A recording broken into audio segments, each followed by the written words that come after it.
Building cars is getting darn right expensive. The price of steel, welding wire, cut and disc, that's just sheet metal stuff, fellas. It's pretty darn not affordable anymore. But in the spirit of giving, I figured, we might as well discuss how much money do we have in this 1954 International Chassis Swap, just so you guys can have a ballpark figure of how we're figuring out. Now, this is only a sum of how the truck is right now. We may or may not have more into that coming for other things, but just as it sits, how much money do we have into this truck? But before that, let's give a quick overview on the truck so you know exactly what you're dealing with. Welcome to Hi-Ho Stable Garage.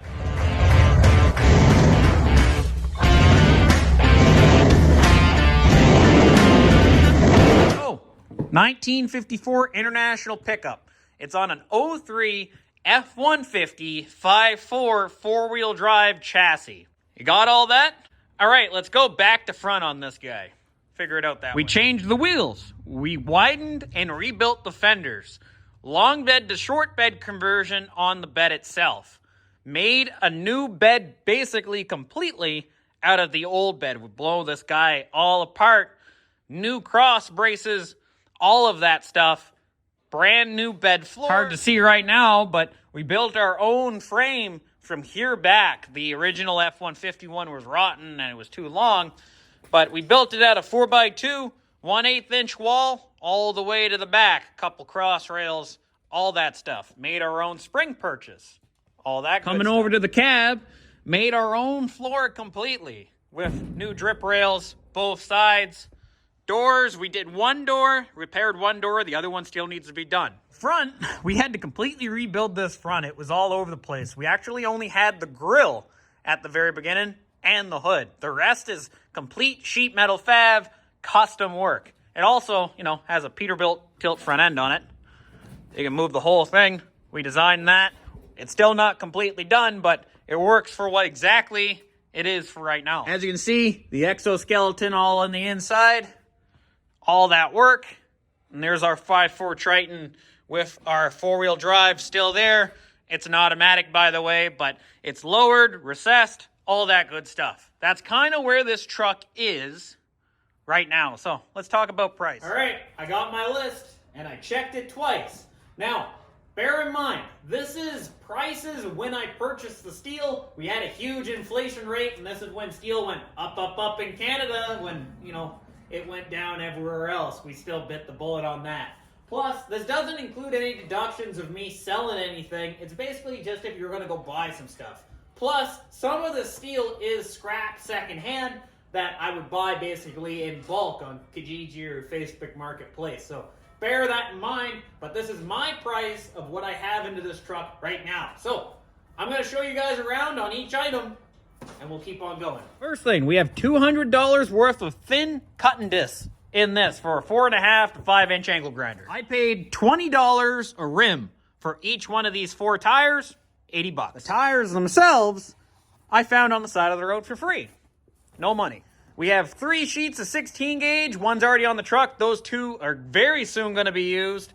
$175 a piece. We use pretty much 2 sheets of 18 gauge on the truck already, all over the place. This guy right here, they're going for $155 a piece. We use 3 of these 10-pound spools, the .35 welding wire.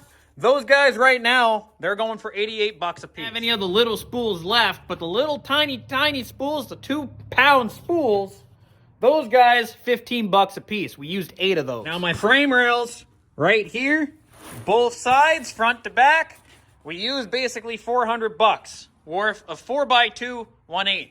And that's square tubing, fellers. So, yeah, keep that in mind. Now, a little bit of a bargain bin, but you can kind of see these guys have been plated right where it's been welded all the way through that arch. That's 1/8 plate, and we have 4 of those. That was scrap steel, $100 for the all 4. The cross rails here, those are all 1x1x1. They're 1/8 inch wall. We have about $88 worth of 1x1s in this bed. Now we got cross rails underneath this bed. They're 1.5 by 1.5 by 1/8 inch wall box tube. We have about 90 bucks worth of those guys in this all bed. Of these trailer cross rails that we use for the bed, we got all those suckers for free. We still got a little bit more of them, so it's the gift that keeps on going. But that saved us a lot of money right there. Just a lot more work, but it turned out quite nice. Free. Now we got round tube, and then we have round bar. Where's the round bar? It's in here somewhere. But the round tube, we got about 200 bucks a round tube into that. And then there's about 50 bucks worth of round bar in that 1/4-inch round bar. Now, the donor truck that gave us the 5.4 automatic transfer case, 4-wheel drive, all the chassis, front end, all that stuff, we paid 500 bucks, and it still has the cats underneath. So there's a little bit of money to be made there yet. 500 bucks on the donor truck. Now, the last two big numbers, and they're the important ones, is the total price and the price I paid for the international truck itself. I paid 1,500 bucks for this international truck out in Quebec in pieces. Some might say that was, overpaid drastically for what I got for it. But one thing it did have was very, very clean and nice papers. And you can't go wrong with that, especially on an old truck like this. So, all totaled up with everything, including the donor truck and the international truck, all the parts that I have into the truck right now or that are going into it within the next week. That's pretty much it. We're not counting suspension parts, brake parts, none of that. That's still coming down the pipeline. Don't worry about that, or windows. But what we have into the truck right now as it sits is $4,400.27. So $4,427. That gives you the ballpark price on this truck. If I ever wanted to sell it right now, I'll never get my money out of it. But you know what? That's not why we're building it. I wouldn't be surprised if we're around, let's say, the $8,000 mark when this truck's all done, when you count paint, brake parts, suspension parts, all of that stuff for this guy, especially windows. Windows for this truck are going for 600 bucks American. You factor in shipping to Canada with all that, you're looking at quite a pretty penny of money sunk into this truck. Can you build a chassis swap or an old pickup like this for a lot cheaper? You bet your bottom dollar you can. There's no getting around it. You can build this cheaper, but it all comes down to circumstance. Around here, the Canadian title system is so screwed up that if you find an old car in the woods, it's almost impossible to get a new title for it, all that stuff. So titles are worth quite a lot of money around here, and that's half the reason I paid what I did for this old rig. Now, I hope you guys enjoyed this video and you learned a little bit, or at least had a ballpark idea of where we're sitting on the international build. It's only going to go up from here, but the more and more it looks like a truck, the more and more we'll be able to, enjoy it. I hope you guys enjoyed, and I'll catch you guys in the next one really, really soon. All right, see ya.